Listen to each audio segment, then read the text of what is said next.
today we are going to see the course on basic signals and systems KEE 303 part 1, the introductory part 1 of KEE 303 basic signals and systems. I am Dr. K. Sujata, Associate Professor, Head of the Department EEE, JSS Academy of Technical Education, Noida. So, before starting on to the session, let us see what is the overview of the today's lecture. Definition of a signal, continuous time signal, discrete time signal, and how to describe or specify the signals. So, as the course says, the course is about signals and systems. So, as from the student's point of view and from the curriculum point of view and the basic understanding of the subject, we should know what a signal is. So, we should know what a signal is and how come we represent the signal, what are the different types of signals. That is what we are going to see in this lecture. So, starting with the basic definition of a signal is a function of an independent variable which normally we define with respect to time that carries information. You can also add that carries useful information or describes some physical phenomena.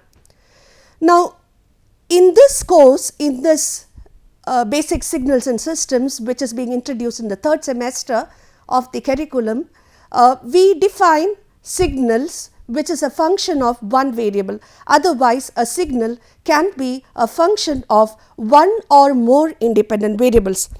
Now, generally when we take the independent variable, so it is a function of an independent variable. So, when we take the independent variable as such, generally we take the time as the independent variable, that is what the representation what we give. So, we generally give it as a function of the independent variable time.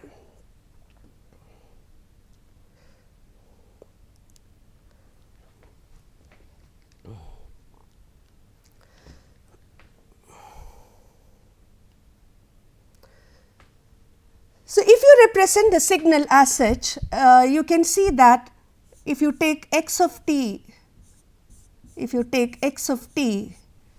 so x is a function of time, t is the independent variable that what we are taking and x is the dependent variable. So, the basic you can say the signal is a function of x of t, the function of the independent variable what we are taking it as time. So, this is a basic representation of the signal what is shown here, a simple example. Now, if you take an example of x of t as say t, for different values of t, you can see here that for different values of t, if you plot x of t, so for t equal to 0 seconds, the value is 0, for t equal to 1, the value is 1, for t equal to 2, the value is 2, like that. So, if you try to plot this function, you can see here that if you take the function as such, you can see here that for different values of t, if you try to plot for 1 second, 2 second, 3 second, 4 seconds, if you plot, you can see here that it comes as a straight line like this. So, we can define signal as a function of an independent variable that carries useful information. You can say useful information. It carries information, it should carry information or it can describe some physical phenomena. So, here basically we represent it as x of t, x as a function of time. So, now the question is x of t represents what? X of t is a signal. It also represents the different values of the signal at different instants of time t. So, that is what the basic definition say. Now, very important point here what you should understand from the basic definition is the signal should carry useful information. So, when you are talking to a friend of yours, when you are talking to a friend and others are also talking, the information what you speak to your friend is a useful information for him and what he speaks back is a useful information for you. So, that is a signal for you and the friend. So, that is what it is, which can be a voice signal, which is a speech signal, which is represented as a function of time. So, now we have seen the basic definition of the signal. Now, the next thing is, how do we classify the signal? So, the signals are basically classified into two. One, we call it as the continuous time signal, and the second one we call it as the discrete time signal. Now, the question is, what is continuous time signal and what is discrete time signal? So, how do we define the continuous time signal? A continuous time signal has a value defined at each and every instant of time. So, at each and every instant of time, we have the signal being defined. So, an example of the continuous time signal is basically an ECG signal, which is being represented here. I have shown it here, it is there. So, it is the continuous time signal has values at each and every instant of time. So, example of the continuous time signal we have already seen in the previous slide. Also we have seen when I gave the definition for the basic signal. The next classification of the signal, what we are going to see, the next type of signal what we are going to see is discrete time signal. Now, a discrete time signal has a value defined at discrete instance of time. Perhaps it can be millisecond, a second, or an hour, or a day, etc. Right. The second point, I will explain how do we arrive at discrete time signal. From the continuous time signal we arrive from the discrete time signal, we get it from the continuous time signal by sampling. So, that point we will see later. Now, when we represent a signal as such, a discrete time signal, for example, if I want to chart I have the chart of the temperature of different days. We are going to chart the temperature of the university campus or some place, you can say, for a day, for say the month of January 2021, we are trying to plot. Now, when you go for the charting, we try to mark the maximum temperature recorded for this month in Noida or in some other place, we try to do it. So, in that case, for different days, we will mark the temperature, say I just say degree centigrade.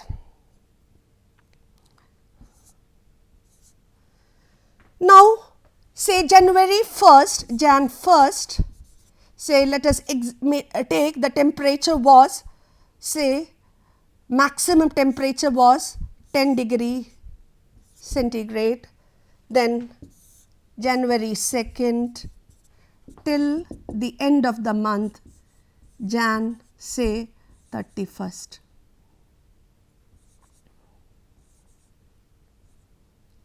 The end of the month you can take. So, here you can see here that if I try to plot this values, now the next thing comes, how do we denote the discrete time signal? For a continuous time signal, we represent it as x of t, whereas for a discrete time signal, we represent as a square bracket x of n.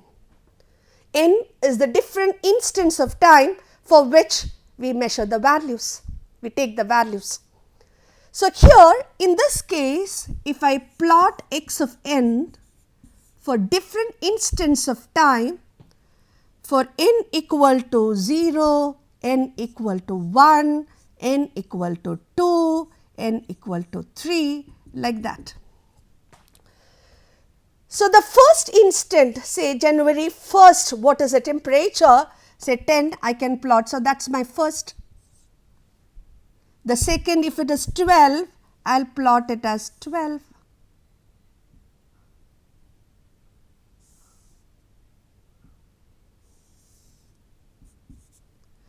Say this is again 8, I will plot it as 8.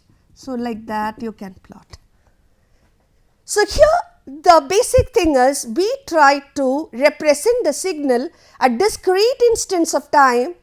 For the main concept here is that between the interval see we do not record the temperature at 1.5 days, 1.5 concept is not there, 2.5 concept is not there.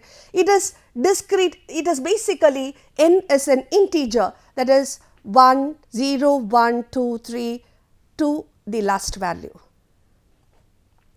So, basic definition of discrete time signal: a discrete time signal has a value defined at discrete instance of time. The time can be, that is the different instance can be in milliseconds or seconds or hours or a day. Now, how do we arrive a discrete time signal? How do we obtain a discrete time signal from a continuous time signal? We do it by a process called sampling. Now, why do we need a discrete time signal? See, many systems what we have are digital systems. So, the signal what we acquire may be an analog signal or a continuous time signal which need to be converted into a discrete time signal. The process of conversion of a discrete time signal from the continuous time signal, we call it as sampling. Okay.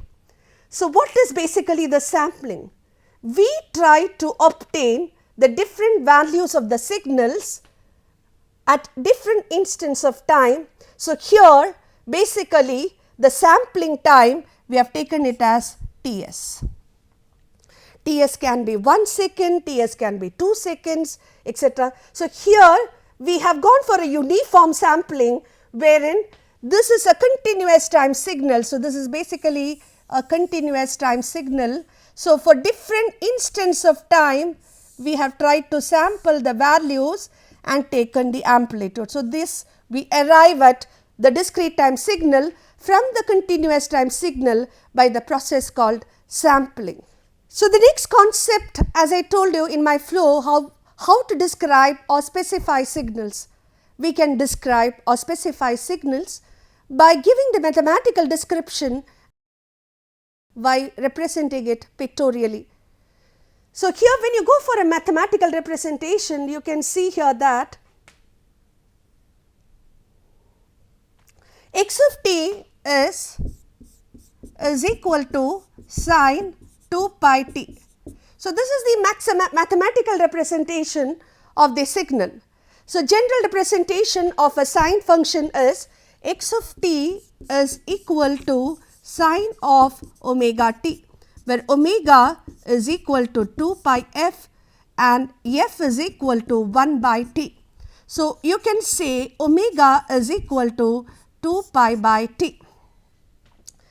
Now, in this case you can say that t is equal to 1 second. So, that is how we have represented the time period as 1 second here. This is time period.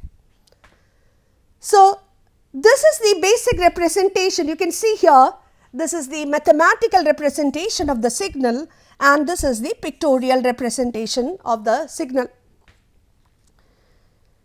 Now, the next I will tell you that if you have, this is for discrete time, they can say if x of n is equal to n squared, then for different instance of time you can see here that for different values of n, if you take the x of n here for n equal to 0, x of n is equal to n squared, so it is equal to 0, for n equal to 1 it is equal to 1, for n equal to 2 it is equal to 4, like that. Now, in the previous slide also I will tell you the concept of negative time, so that we will see later. See here, you can see here that for different values of n, you try to plot the function. So, here not only for 0, 1, for negative values also you can plot the values. For n equal to minus 1 you can plot. So, for minus 1 the value is equal to 1, for minus 2 the value is equal to 4. So, for negative values also we have tried to plot it. So, the two modes of representation of the signal is you either mathematically represent it or you represent it pictorially. So, these are the two modes of representation of the signal what we have. Now, the question arises, the question basically when you take the question arises that is given a mathematical representation, can we go for a general representation of the signal for all values of the time, that is for positive and negative values. Now, what is the concept of negative time? So, it is like you start to measure the particular phenomena at a particular instant of time say t equal to 0, whatever to the before that instant we call it as a negative time. So, that is a concept of negative time. So, can we represent all these signals as a single representation for all values of time? No, there are piecewise representation of signals also. So, for example, I will just take an RC circuit, wherein you have an R, you have an C and then you have a switch here. The capacitor is initially charged to 6 volts. And this is RC and the switch we close at a time t 1 second. Now, we are trying to measure the voltage across the capacitor, that is your function, that is your signal x of t. Now, if you try to plot the signal here, you can see here that before the switch is till the switch is closed, the voltage across the capacitor is equal to 6 volts. So, the voltage is 6 volts till the instant 1 second. At this instant when I try to close the switch, what happens is the capacitor gets discharged and this is the function. The general expression for a capacitor discharging voltage V equal to Vm e raised to minus t by RC, where RC is called the time constant of the circuit. This you have already learnt in your basic electrical engineering. So, here this is basically 6 e raised to minus t by RC. So, how do we define this signal x of t? How do we define it? X of t is equal to 6 for t less than 1. It is equal to 6 e raised to minus t by RC for t greater than or equal to 1. So, here you can see that for this area, this part, the basic equation for the signal is x of t equal to 6, and for this is the equation, this is the mathematical representation. So, basically from the circuit we have arrived at the graphical representation or the pictorial representation, and from that we have come to the mathematical representation. So, this is basically the piecewise or the, that is we are trying to mathematically represent it. There is not a single equation for the entire signal. We have, it is a piecewise representation wherein we have two stages of representation, that is for t less than 1, that is from minus infinity to 1, the value is equal to 6, and for t greater than or equal to 1, that is to plus infinity, the value is 6 e raised to minus t by RC. RC we call it as the time constant of the circuit. So, this is an example of the piecewise linear representation. Now, I will tell you how do we go for piecewise representation of this signal, how do we arrive at the mathematical representation like this. I will tell how to derive this.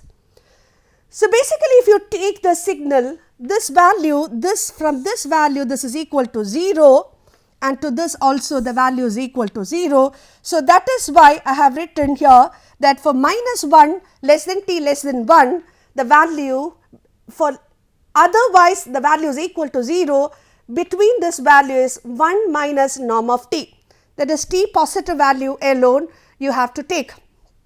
So, how do we arrive at this? How do we arrive at this mathematical representation? So, that I will take first this half and then this half and then go for the mathematical representation of the signal. So, if you take this half, the general expression, so see here you are representing x of t. So, you can write it is an equation for a line x of t mt plus c, where m is the slope of the line and c is the y intercept. Now, you can see from here for different values, case 1, when t equal to minus 1, x of t is equal to 0. So, when t equal to minus 1, x of t equal to 0. So, 0 is equal to minus m plus c. So, you can say m equal to c. The next instant when t equal to 0, x of t is equal to 1. So, when t equal to 0, x of t equal to 1. So, you can see here that 1 is equal to c. So, c equal to 1. So, your m is equal to 1. So, the basic equation x of t is equal to t plus 1. This is for this half. Similarly, if you take for the next half, again the equation is x t equal to mt plus c, but you know when t equal to 1, x of t equal to 0 in this case. This is for the first half and this is for the second half. So, this is your first half and this is your second half. When t equal to 1, x of t equal to 0. So, what is the equation? So, t plus c is equal to 0, or sorry, it is m plus c equal to 0 or m is equal to minus c. Now, when t equal to 0, x of t equal to 1, it holds the same. So, you get 1 is equal to c. So, m equal to minus 1. So, what is the equation for this half? This half it is t plus 1, right, or 1 plus t, you can say this is 1 minus t. Now, when you take the norm value, whether it is taking a positive value or a negative value, you can generalize the equation as 1 minus norm of t. That is how we arrive at the equation 1 minus norm of t. So, here basically I have given you the total, how do we arrive at this equation. So, in this subject you should be very clear how to write the mathematical equation, how to formulate the mathematical equation, how do we represent the signal.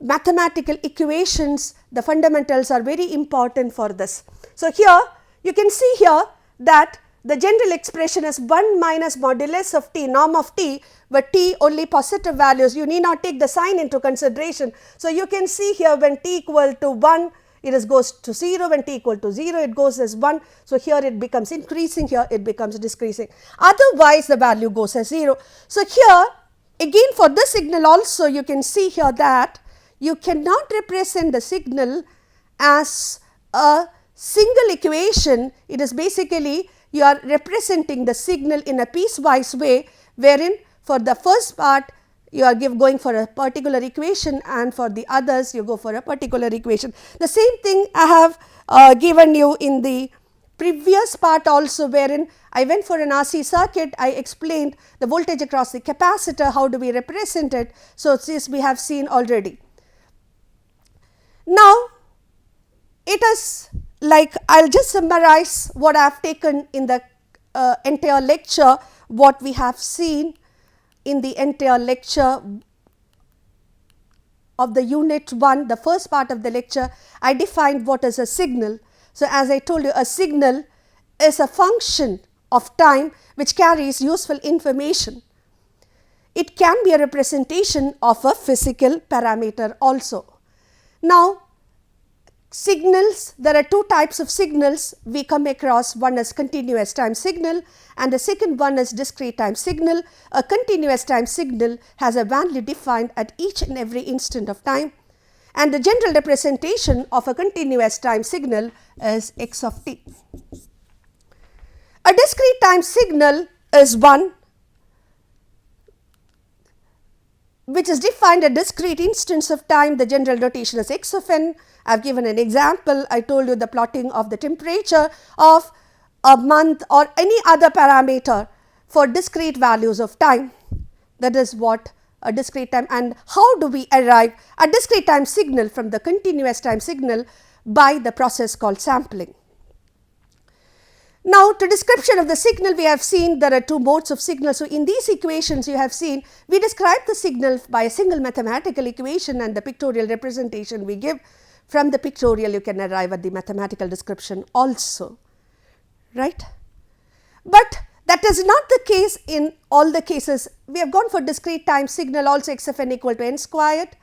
Now, that is not the case. We cannot represent a signal as such by a single value. We have to go for piecewise representation. So, we have taken two examples of a piecewise representation of a signal, wherein we represent the signal in different for different phases we give different equations, and pictorially how do we represent it. So, that is all for today's session. Thank you.